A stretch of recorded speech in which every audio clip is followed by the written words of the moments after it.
guys, it's me. Welcome back to my channel. Thank you so much if you're coming back to watch another one of my videos. If you're returning, I really appreciate it. And if you are here for the first time, welcome. Thank you so much for coming and watching my content. I really appreciate you coming by. If you will subscribe to my channel, you will be able to see my other videos where I do true crime, disturbing, and other creepy stories. So subscribe and hit the bell below so you can get notifications from me when I come out with new stories. And I promise, I've been awful at a schedule, but I'm gonna have you guys a video every Wednesday from now on, every Wednesday. All right, so let's get into today's story. Today is a very sad story. I must say, many of my stories are sad, but I have recorded this one a couple times because of malfunctioning equipment, and I actually cried the first couple times I recorded it. So I have the crying out of my system, so here we go. The first subject of today's case is a man named Bradley Lewis, who was born in March 2000 to a very loving and close-knit family. His dad, Steve, and mother, Rachel, were very nice people who prioritized family over everything and anything. It meant everything in the world to them. Like many kids that live in England, Bradley loved playing football or soccer, and he played for his local junior club. After finishing school, Bradley took an apprenticeship to become a floor layer. Bradley was a very loved young man with a great personality and a ton of friends to back this up. Everybody loved him. It was at the age of 14 that he caught the eyes of a girl who was 1 year older than him. That girl's name was Abigail White. Abigail White and Bradley Lewis both developed a crush on each other, and after 2 years started dating each other. The teens began to date after that. But Bradley and Abigail were very different, and this was very much due to her difficult childhood. When she was only 2 years old, her father violently beat her mother in front of her. It said that Abigail would go to her mother after she was laying on the floor, her bleeding, and would lay next to her, saying that she would be trying to comfort her mother at 2 years old. It's so sad. But it didn't get much better after this, because when she was around 4 years old, her parents did split up and her dad did leave Abigail's mother and herself. But then another horrible man came into her life, her stepfather, who did physically abuse her, and that's when she was taken into foster care. She was then able to live safely with her grandparents, but her education seemed disrupted by her bad behavior, and she was often suspended from school. After all this went on, Abigail was sadly prescribed, like many children in the United States at a very young age, including myself, SSR or antipsychotics, antidepressants, anxiety medication, things like that. And it's just, she was only 13 years old, which means her brain was still developing, and she was way too young to be taking that kind of medication. Moving into Abigail's older years, her life never really normalized. She never tried to look for a normal job, never looked for a place to stay. She just always wanted to stay with her grandparents. She didn't want to work. She asked for money. But instead, she took up work as a self-employed digital creator in the lucrative world of Onlyfans. And I know I know that we all know what Onlyfans is. All right. OnlyFans is a subscription service that allows creators to create whatever content they want, as long as, and then say what kind of price they want their fans to pay. Dubbing herself the fake Barbie girl, Abigail White went on to pick up the online name Mitzi Lewis, and she began to post content of herself in the world of adult entertainment. In her first year alone, Mitzi made just over $60,000, but this wouldn't last long as younger models started to take over OnlyFans. and kind of over the page, and Mitzi lost around 75% of her fans. And after the $60,000, that second year she did OnlyFans, she wasn't making barely anything. But luckily, she was able to fall back on Bradley and his income, which was crucial now because they had 4 young children together, 4 of which were his own. But much like Abigail's income, things at home were not stable at all. Abigail was known to dabble with cocaine, and though she said she didn't drink alcohol with it, Abigail was also an alcoholic, and everybody knew this. Unfortunately, the relationship between her and Bradley became extremely toxic. I can say that at best. And in her own words, they're in a very controlling relationship, which she claimed that Bradley was manipulative and unfaithful. Also, she admitted to having slept with multiple other men since the two had been together. So they both slept with many different people while they were together. Many of their friends claimed their relationship was possessive and toxic, and that Abigail was a complete psycho. Bradley's mother was also not a fan of Abigail, knowing that her son wasn't being treated correctly and deserved so much better, which he did.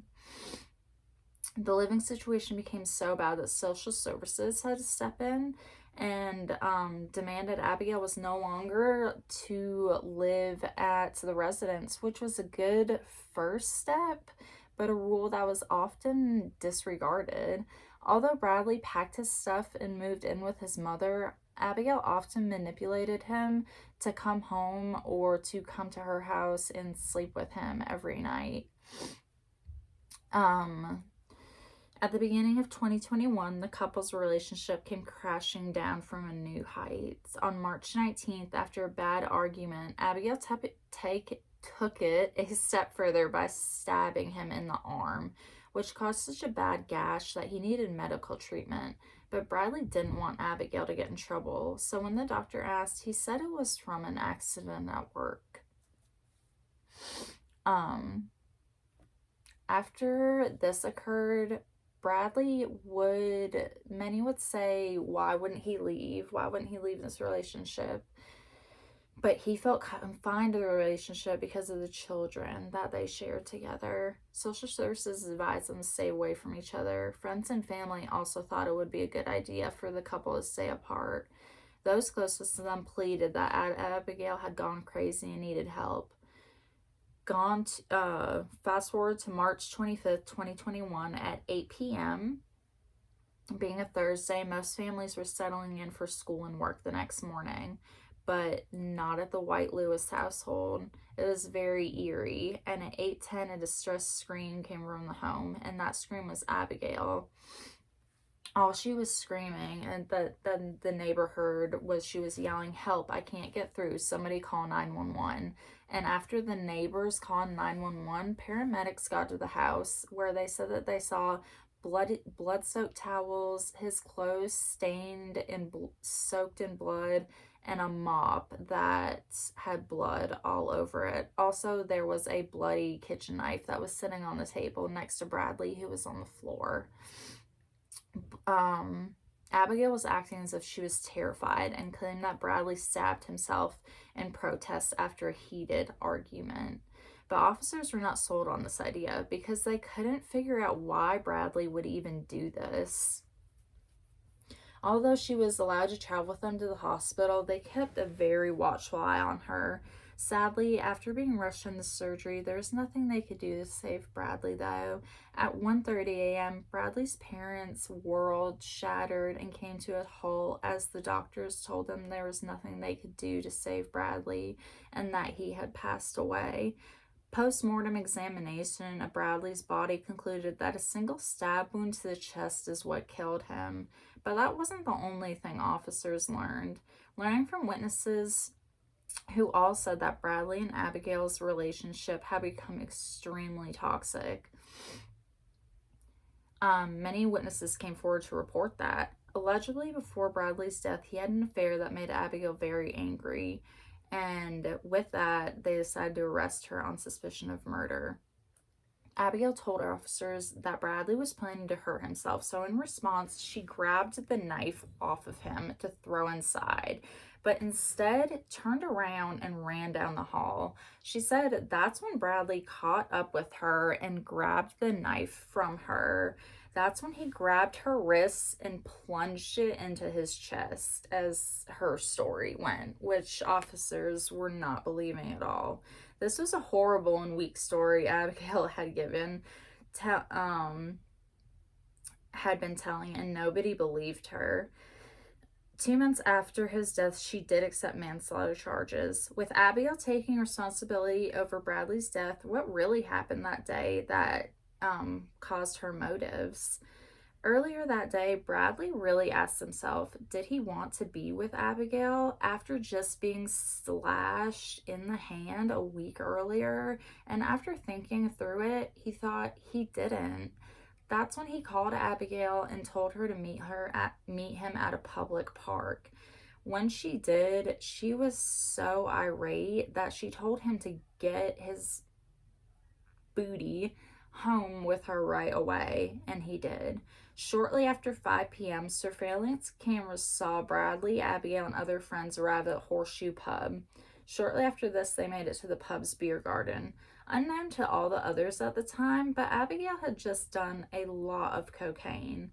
And as we know, this does not mix with alcohol, but of course, she did have to drink her alcohol with it. During this time, a friend found Bradley crying in the men's bathroom. After asking him what was wrong, he said he had to get away from Abigail, which really breaks my heart. That's sad.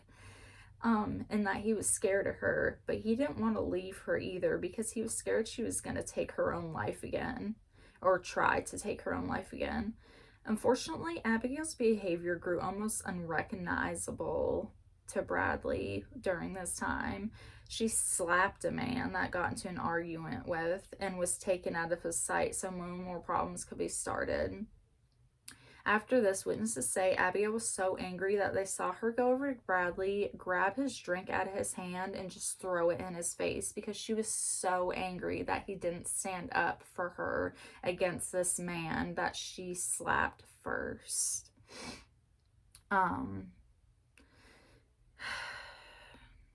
After this, Abigail was so angry that she wanted to leave. Getting upset, Bradley tried to get away from Abigail, and a friend came between them and separated them. Abigail wanted to go home so she could be at home alone with Bradley. They accepted his offer and argued the entire way back. And the last thing Bradley said to his friend was, "I'm going to be dead when I get home," which concerned his friend, and that's why he gave him his phone number and told him that Bradley can call him anytime. But that's when 20 minutes later, 911 was called. As mentioned before, Abigail took the manslaughter charges, but would eventually take full accountability and refused to plead guilty to murder. But there was just too much evidence to go against this. In Bradley's phone, police found thousands of threatening messages over the past couple of months. Thousands. On February 7th, Abigail sent him multiple messages telling him she was going to kill him. She was completely unhinged and had been put under psychiatric evaluation, and some psychiatrics found some pretty interesting things. They actually found that Abigail was so bad at controlling her anger that 99% of the population could actually do it better than her. So the conclusion was that Abigail had suffered from borderline personality disorder, causing rapid mood swings with small or even non-existent triggers. And although Abigail claimed that Bradley was just as violent as she was, the only physical fight he had with Abigail was a stab wound that she gave him.